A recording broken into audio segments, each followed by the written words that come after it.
Tài lộc quá lớn anh thua cũng đành. Ủa anh Bảy đi đâu vậy? Kiểu gì mày? Anh đi kiếm anh Ba, thầy của mày để học nghề nè. Ủa bộ anh chán đá banh rồi hả? Thôi mày đừng có hỏi nữa. Mấy anh trẻ bây giờ đá có coi anh ra gì đâu. Nó đá nó đâu có chuyện cho anh đâu. Rồi anh đá làm sao hả mày? Vậy anh có thuộc bài tài lộc quá lớn của anh Ba không? Đòi học nghề. Cái bài này hả? Anh hát mỗi ngày nhiều mẹ ăn cơm luôn á. Sẵn em đang trả bài cho anh Ba nè. Anh Bảy trả chung với em đi, rồi em dẫn qua nhà anh Ba học. Được không anh Bảy? Cũng được mày. Được vậy em đếm 3, 2, 1 vô nha. 3, 2, 1. Tài lộc quá lớn anh thua cũng đành chịu.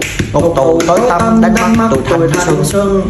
Người đành nhắm tâm sao em đi vội vàng. Người đành sang ngang bỏ anh nơi ngục tối. Hay quá anh Bảy ơi Bảy. Yeah, yeah.